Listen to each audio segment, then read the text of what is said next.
শিলান্যাসের ২.৫ বছর অতিক্রান্ত হলেও সংস্কার নেই গঙ্গানগর হরিণাপূর্ত সড়কের, ঠিকাদারের ভূমিকায় ক্ষোভ। ২০২৩ সালের মে সামে ধলাই তদানীন্তর বিধায়ক তথা মন্ত্রী ও শিলচরের বর্তমান সাংসদ পরিমল শুক্লবৈদ্যে ঘটা করে শিলান্যাস করেছিলেন গঙ্গানগর হরিণা পিএমজিএসওয়াই পূর্ত সড়কের। গুড়া আছে একটা হাটিয়া যাইতেও পারা যায় না, পাথর উঠা উঠি গাছ গুড়া একেবারে পাথর সারা বার হইয়া মন্ত্রী শিলান্যাস করছিল তো করিয়া তো কাজ আরম্ভ করিয়া হন আটকাই রাখি দিছ আমরা। গতিকে এখন রাস্তার যে হাল, এখন আগত ভোটও আর যাওয়া সম্ভব হইব নি যদি বৃষ্টি জল দেই, ভোট তো কাস্টিং হইতো না। গতিকে আপনারা ইমিডিয়েটলি ইলেকশনের আগে আমরা রাস্তাটা বাটাইয়া দেই।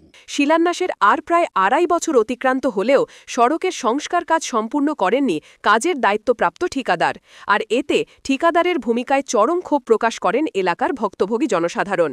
ব্যাপারে আমরা দীর্ঘদিন থেকেও ভুক্তভোগী। এই আমরা তো যে কন্ট্রাক্টারে আরম্ভ করছিল কন্ট্রাক্টর কৃষ্ণজীবন দেবনাথ, তার কাছে আমরা গেছি, লাগালো করছি, লাগালে তার লগে আলাপ করার পরে তাই করছেন যে আমার দুর্গাপূজার আগে আগে তোমরা রাস্তাটা হয়ে যাবে। তো দুর্গাপূজা এই 2024 দুর্গাপূজা তো পার হয়ে গেল গিয়া 25 ইংরেজির। তো পার হওয়ার পরে আরেক দিন 2-3 মাস পরে আবার দেখা হইল, বলো না এই 15 দিনের ভিতরে আরম্ভ হয়ে যাবে।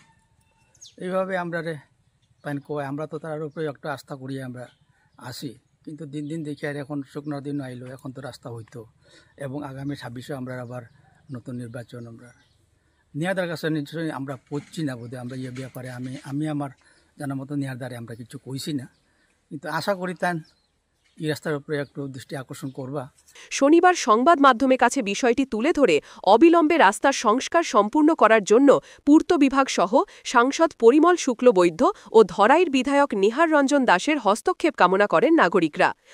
আমি কইতাম জানি আমরা যে রাস্তাটা আমরা অনেক কষ্ট পাওয়া রাস্তাটা লাগিয়া আগেতে কষ্ট পাইছি, এরপরে আমরা বারবার আমরা গঙ্গানগর হরিণা রাস্তা এটা আমরা যখন আমার পরিমল শুক্লবৈদ্য যখন মন্ত্রী আসলা তার ওখানে গিয়ে আমরা স্যাংশন করলা এটা 1,33,00,000 টাকা। এইসব অসুবিধা লাগে মানে খুব অসুবিধা ওর আর কি। আমরা মানে চাই আর কি আমরা মানে এমএলএর কাছে আমরা এমপির কাছে রাস্তার কাজটা তাড়াতাড়ি ওটা চাই। আর আমরা দোলাইয়ের এমএলএ আমরা নিহারঞ্জনদার কাছেও এটা চাই, আর এটা তদন্ত করার লাগে রাস্তার টাকাটা আছে কি নাই। এখন দেখুন 25 হাজার পরে 26 আই যাব, 3 বছর পাইলে যাব গিয়া রাস্তার টাকাটা ফ্রি আবার রিটেন্ডার করতে লাগবো, কে পাইব কে না, আমরা ওই বুকা রইব, যাতে আমরা এই বুকান থেকে আমরা সুন্দরভাবে চলাচল করতে পারি, রাস্তাটা ক্লিয়ার করে দেওয়া লাগে, এটাই আমরা অনুরোধ করি। আমরাঘাট থেকে ঈশান বাংলা প্রতিনিধি বিক্রম বিজয় দাসের প্রতিবেদন।